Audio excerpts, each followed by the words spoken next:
Hello students, welcome to the maths classes. अब हम लोग गॉस सीडल से रिलेटेड प्रॉब्लम्स देखेंगे। पिछले लेक्चर्स में हम लोग गॉस सीडल मेथड के प्रोसेस के बारे में देख चुके हैं। गॉस सीडल मेथड्स को आखिर अप्लाई कैसे किया जाता है, अब उस पर बेस्ड क्वेश्चन करते हैं। क्वेश्चन है solve the following equation by Gauss Seidel method.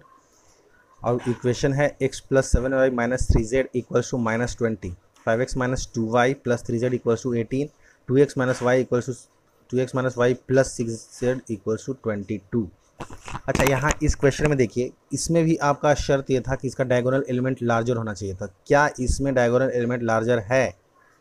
नहीं है, क्योंकि 1 7 माइनस 3 से छोटा है, 2 5 और 3 से छोटा है, और वैसे 6 यहाँ पे ये तो बाकी दोनों से बड़ा है, लेकिन इन दोनों इक्वेशन में ये फॉलो नहीं कर रहा है।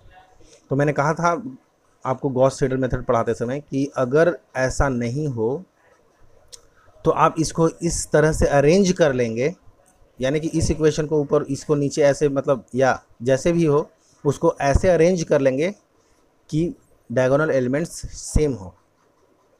तो हम इसको अब अरेंज करते हैं। देखिए अब यहाँ पर हम लोगों ने क्या किया, इस इक्वेशन को ऊपर लिख दिया है, यानी कि 5x minus 2y plus 3z equation 1 में हम लोगों ने कर दिया इसको, ठीक है। और x प्लस 7y, इससे कोई फ़र्क नहीं पड़ता है, इक्वेशन को ऊपर नीचे करने से कोई फ़र्क नहीं पड़ता, इक्वेशन का स्वरूप नहीं बदलता है, जस्ट हम लोगों ने अरेंजमेंट ऊपर और नीचे किया है। और x plus 7y minus 3z, इसको इक्वेशन 2 बना दिया, इक्वेशन 3 को जस्ट का तस ही रहने दिया। अब आप देखेंगे 5 7 6, 5 जो है बाकी दो एलिमेंट से ग्रेटर है, यहाँ 7 बाकी दो एलिमेंट से ग्रेटर है, और 6 बाकी दो एलिमेंट से ग्रेटर है। अब ये क्राइटेरिया फुलफिल कर रहा है। उसके बाद अगले प्रोसीजर में हम लोगों ने क्या बताया था कि y और z का इनिशियल वैल्यू क्या लेंगे, 0 लेंगे, किसमें, इक्वेशन 1 में, ठीक है। सबसे पहले हम लोग इसको फॉर्मूले में कन्वर्ट करते हैं, यानी कि इक्वेशन 1 से x को अलग करेंगे, इक्वेशन 2 से y को अलग करेंगे, और इक्वेशन 3 से z को अलग करेंगे, ठीक है। तो x का वैल्यू क्या होगा, तो इस तरह से x, y और z को हम लोग अलग करते हैं। x इक्वल टू क्या हो जाएगा, x का मल्टीपल क्या है 5, तो 1/5, 18 यहाँ माइनस है तो यहाँ प्लस हो जाएगा इस तरफ आके, और ये प्लस में है तो ये माइनस में हो जाएगा इस तरफ आके, ठीक है। उसी तरह से इससे y को अलग करते हैं, तो y का मल्टीपल क्या है 7, तो 1/7 माइनस 22, ये हम लोग कर चुके हैं, जैकोबिस मेथड से ही करते आ रहे हैं।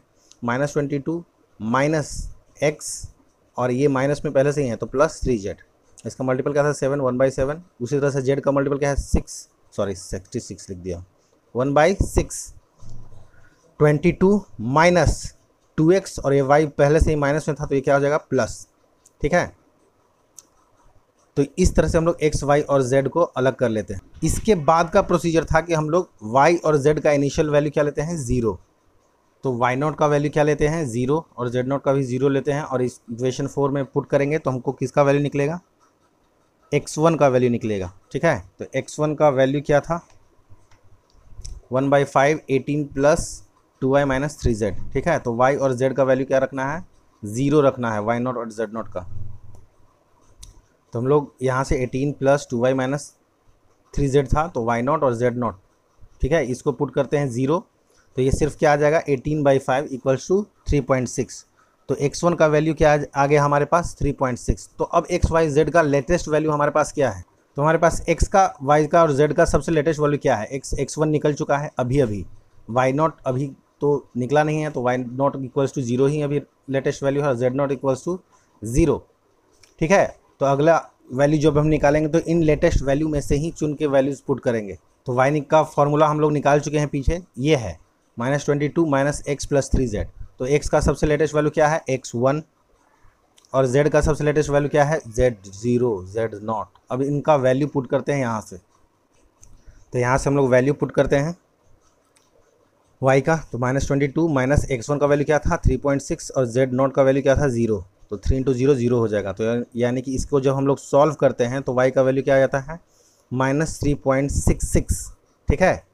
अब जब हम अगला वैल्यू निकालेंगे तो सबसे लेटेस्ट वैल्यू क्या है, मैं फिर कह रहा हूँ जब आप सॉल्व करेंगे तो इसको लिखने की ज़रूरत नहीं है, ये सिर्फ मैं आपको समझाने के लिए, ताकि सामने आपको क्लियर पता चलते रहे कि सबसे लेटेस्ट वैल्यू कौन सा है, इसलिए मैं लिख रहा हूँ। आप जब सॉल्व करेंगे इसको लिखने की ज़रूरत नहीं है। अब हमारे पास एक्स वाई जेड का लेटेस्ट वैल्यू ये है, x1 इक्वल टू 3.6, y1 अभी अभी निकला है -3.66 और z0 अभी तक नहीं निकला है। z0 तो जो वैल्यू हमारे पास था वही लेटेस्ट वैल्यू रहेगा। तो अब अगला वैल्यू z1 जब निकालेंगे तो इन्हीं में से वैल्यूज चूज़ करके वो उसमें पुट करना होगा। तो z1 पीछे हम लोग फार्मूला निकाल चुके थे 22 - 2x + y। अब x का सबसे लेटेस्ट वैल्यू क्या है, x1, और y का सबसे लेटेस्ट वैल्यू क्या है, y1। तो अब x1 और y1 का वैल्यू यहाँ पे हम लोग पुट करेंगे। तो यहाँ हम जब वैल्यू पुट करते हैं तो -2x1 है तो -2.3.2 × 3.6, ठीक है। वो x1 का वैल्यू 3.6 है और यहाँ y1 का वैल्यू क्या है, -3.66, और जब हम इसको सॉल्व करते हैं तो z का वैल्यू मिलता है 1.86। तो इसी तरह से हम लोग को इटरेशंस करते जाना है और जब नए वैल्यूज़ हैं वो हमको पुट करते जाना है, जिसमें हम करते वैल्यूज़ निकालते जाएंगे। उस तरह से अगर हम अब अगला वैल्यू क्या निकलेगा, x2, तो हमारा अब सबसे लेटेस्ट वैल्यू कौन सा हो गया, x1, y1 और z1, ठीक है। तो अब इनमें से वैल्यू पुट करना होगा। तो इसी तरह से आपको आगे इटरेशंस करते जाने हैं और वैल्यू निकालते जाने हैं। तो यहाँ पर ये प्रॉब्लम आप 5 इटरेशन तक या 6 इटरेशन तक कर सकते हैं। वो आप लोग आराम से इसी प्रोसीजर को फॉलो करना है, ठीक है, और इसको बार बार इसी तरह से इटरेट करते जाना है।